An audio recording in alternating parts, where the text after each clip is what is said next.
बेटा सुनो ना, प्लीज मेरी मदद कर दो। ये पैसे मेरे हाथ से गिर गए और अब मैं उठा नहीं पा रही हूँ। इतने सारे पैसे इस बुढ़िया के। झूठ बोल रही हो।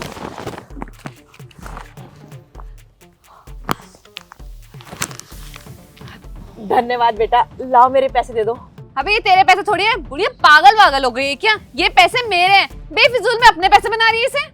बेटा आप झूठ क्यों बोल रही हो? ये पैसे तो मेरे हाथ से नीचे गिरे थे, आप तो अभी अभी आई हो। ये बुढ़िया ये क्या मजाक कर रही है? तेरे जैसी अपाहिज भीख मांगने वाली औरत को इतने सारे पैसे कौन ही देगा भले? ये ना कोई 10-20 रुपए नहीं है, पूरे 1-1.5 लाख रुपए होंगे। और इतने सारे पैसे तेरे पास कहाँ से आ गए भला? ये ना पैसे मेरे हैं, समझी तू? बेटा ऐसे मेरे साथ गलत मत करो, तुम तो मेरी लाचारी का फायदा उठा रही हो। ये पैसे मेरे हैं, मुझे दे दो ना। अबे वो भिखारन, मांगने हैं तो 5-10 रुपए मांगना, इतने सारे पैसे क्यों मांग रही है? तुम जैसे चिल्लर बिनने वाले ना महलों के ख्वाब देखते हुए अच्छे नहीं लगते, समझी? तो 5-10 रुपए मांग, मैं भी देती हूँ तेरे को। बेटा सारे पैसे मेरे हैं, भला मैं आपसे पैसे क्यों मांगूंगी? बहुत हो गया तेरा, देख अपना ना मुंह बंद कर ले। तुझ जैसी भिखारन अपाहिज से बात करके ना मैं अपना टाइम वेस्ट नहीं करना चाहती हूँ। ऑलरेडी इंटरव्यू के लिए लेट हो रही हूँ और ऊपर से मेरे पैसों को अपना बना रही है। अबे जाना, नहीं दे रही मैं तुझे पैसे। अरे बेटा सुनो, मजा आ गया। पूरी 15 महीने की सैलरी होगी, 1.5-2 लाख तो होंगे ही। आज ये नौकरी मिल गई ना, मजा आ जाएगा। बेटा मेरी एक बार मदद कर दो ना, ये मेरे पैसे मेरे हाथ से नीचे गिर गए हैं, प्लीज मुझे उठा के दे दो। इतने सारे पैसे। आंटी आप रुको, मैं आपको उठा के देता हूँ ना। बेटा तुम तो बड़े भले आदमी हो। ये पागल बुढ़िया सोच रही है ये पैसे मैं इसको दूंगा, बेवकूफ थोड़ी ना हूं मैं। आंटी ये लो। अरे लो ना आंटी, क्या हुआ?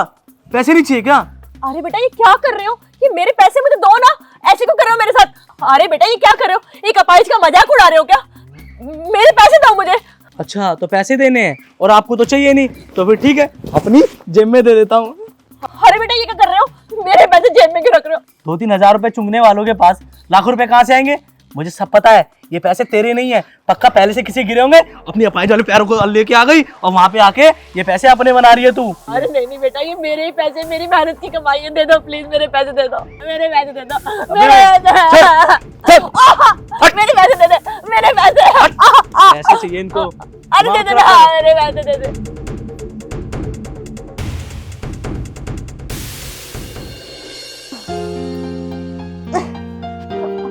बेटा एक बार मेरी बात सुनो ना, ये पैसे मेरे से गिर गए हैं, एक बार मुझे पकड़ा दो।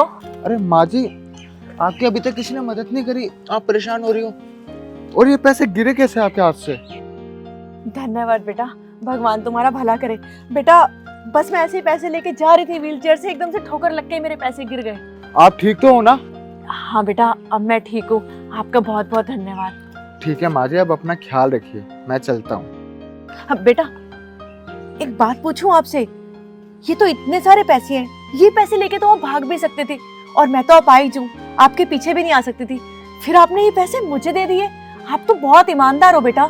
माँ जी, माना कि मेरे घर की आर्थिक हालत ठीक नहीं है, लेकिन इसका ये मतलब तो नहीं कि मैं हराम का पैसा ले लूँ। मुझे मेरी काबिलियत और मेहनत पे पूरा भरोसा है। मैं इतने पैसे कभी भी कमा लूँगा, पर मैं कभी किसी का हक नहीं मारूंगा। सच में बेटा आपकी सोच बहुत अच्छी है और आपके माता पिता ने आपको बहुत अच्छे संस्कार दिए हैं, तभी तो आपने आज मेरे पैसे मुझे लौटा दिए। और बेटा मेरा आशीर्वाद आपके साथ है, आप लाइफ में हमेशा तरक्की करोगे। अच्छा आप अपना ध्यान रखिएगा, मैं चलता हूँ। नमस्ते। धन्यवाद बेटा।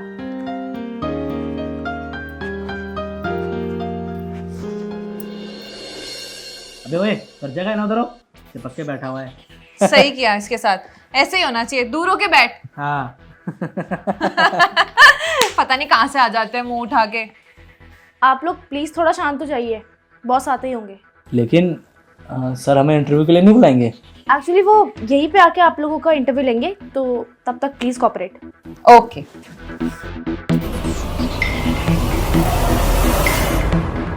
Good morning all of you. Good morning sir. तो कैसा रहा आप लोगों का इंटरव्यू? इंटरव्यू? बट इंटरव्यू तो अभी तक स्टार्ट ही नहीं हुआ सर, आप लेने वाले थे ना इंटरव्यू तो। अरे नहीं, मैम ने आपका इंटरव्यू लिया तो है। नहीं सर, हमारा तो किसी मैम ने इंटरव्यू नहीं लिया। एक मैम आई थी, वो तो कह रही थी कि आप हमारा इंटरव्यू लोगे, इसे तो हम यहाँ पे आपका वेट कर रहे हैं। लेकिन मैंने तो मैम को बोला था इंटरव्यू लेने के लिए। ऐसा कैसे हो सकता है? मेरे ऑफिस में इतनी लापरवाही? अभी बुलाता हूं मैम को। मैम, अपराजिता मैम।